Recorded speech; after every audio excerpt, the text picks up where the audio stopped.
Well, we just wrangled a goat, and we are so busy we forgot to bring you along, but this is our new buck here. His name is Pluto, and we're super excited to bring him home. I know you can't see how pretty he is right now, but oh man, he's gonna make some beautiful babies. And if you remember the goat we got a couple months ago named Pepper, this is actually her dad. So we're excited to get another goat from the same family, bring it to the homestead, and be able to broaden our lines of goats that we're breeding. Another way to make money for the homestead. That's right.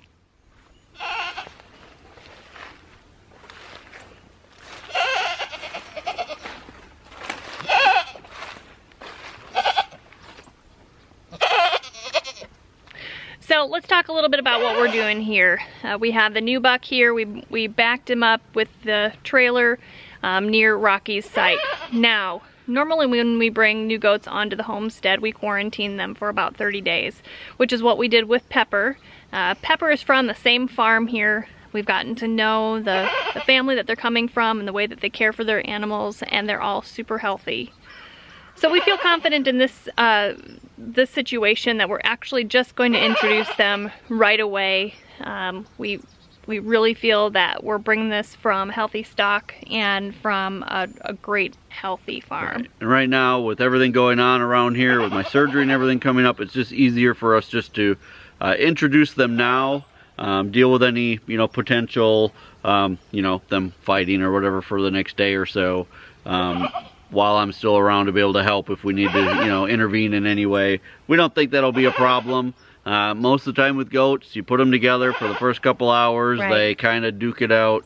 Normally they don't really hurt each other, it just looks kind of bad, and then after that they're just fine. Right. So. And actually a couple months ago, when we had talked about having 2 bucks in the same pen, I got a lot of questions from you guys and a lot of concern about housing 2 intact males together in one pen area. And while I knew in my heart everything would be fine, it kind of freaked me out a little bit, and I was afraid maybe I was making a bad decision. So I reached out to a lot of people in the Nigerian dwarf community nearby and all over the country and posed that situation. How many people are housing intact bucks together, and how bad is this going to be? Are they going to kill each other? And I did not have one single person say that it's a bad idea.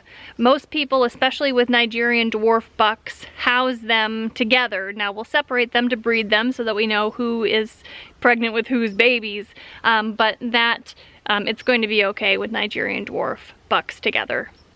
All right, so it's time to unload, and we'll get Pluto in with Rocky, and yes. We'll see how it goes. Yes. Strong boy.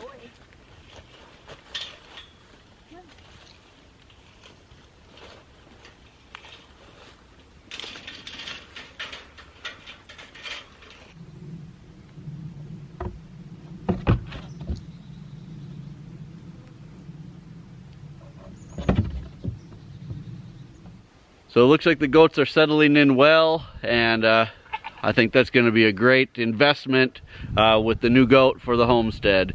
As full-time homesteaders, it's important that we have diversified income streams here on the homestead. We don't want to just have all of our income coming from one source, because any one of those sources could very easily go away or dry up.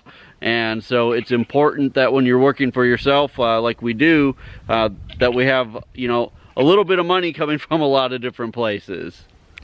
So we've been exploring even more opportunities to make some income on the homestead, and we took a trip out to Baker Creek to talk with them to see if there's an opportunity for us to maybe make a little bit of money producing seeds for them.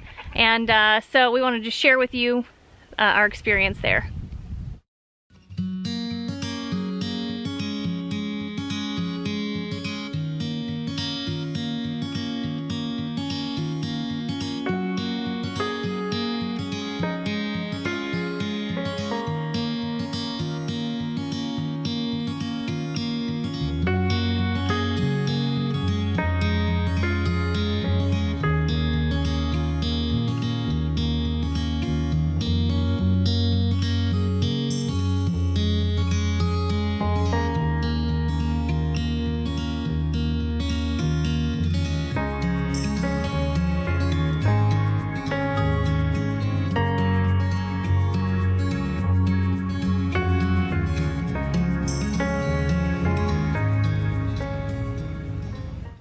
So everybody, I want to introduce you to Martin from Baker Creek. He oversees all of the growers from the entire world, coordinates with them what they should grow, what they need here at Baker Creek.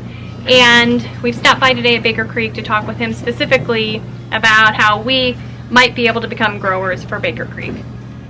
So thank you for spending some time with us, but also can you just tell us what we need to do to try to qualify and just kind of what the expectations are? Just give us your spiel. All right. Well, Sarah, I get asked this question a lot, as I was telling you, and it's really not hard to be a grower for Baker Creek Seeds. We aren't actively recruiting for new growers, but we usually don't turn people down who have expressed an interest in producing seeds for us. We've got almost 200 growers right now on our list, and we don't use all of them. And so we have more growers available to us really than what we need on an annual basis.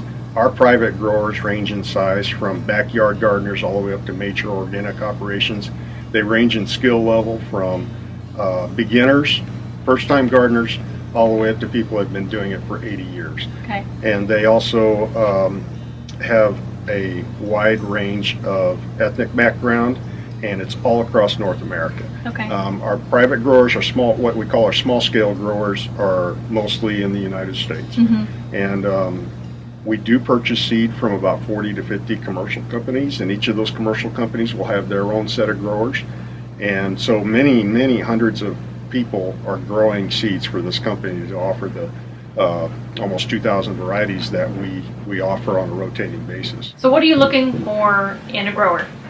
We want them to produce seed that is ready to pack condition. Mm-hmm. It cannot be chemically treated, so we ask our growers, even though we don't require them to be organically certified, we ask them to please produce things as organically as possible. Right.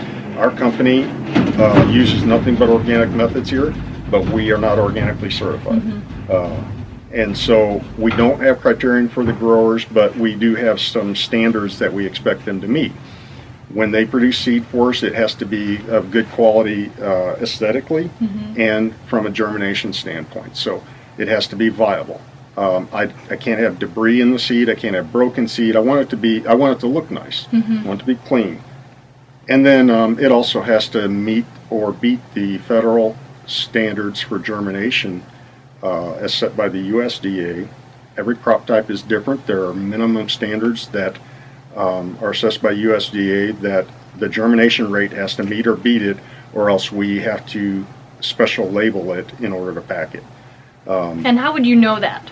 I mean, if you get a bunch of seeds in from a grower, how would you know whether or not it's good? We test our seeds. We do germination testing. Many thousands of samples are tested every year to assess the germination rates for every lot of seeds that comes in this building. And you do that here? We do it here. Yep, and every seed that comes in?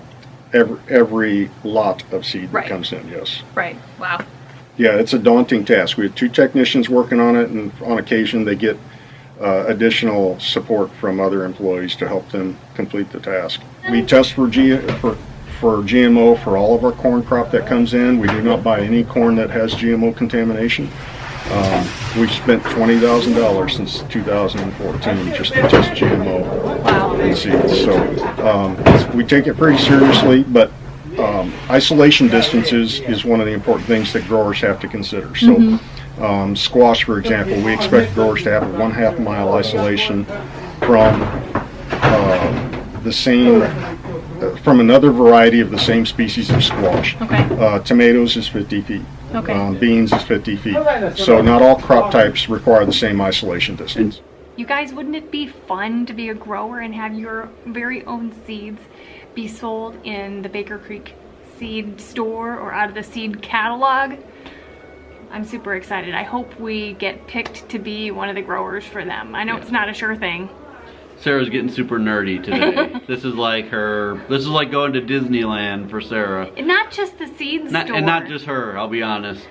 It would be pretty cool to say that we were growing seeds for Baker Creek. Yeah, this place is really an awesome place. It's not, not just the seed store, but, just the whole family and everybody that is responsible for making this company so great. Yeah, there really is a great company with a great mission. and great values. So we're excited to spend some more time here in the future, and maybe even bring you guys along as we do some more with them.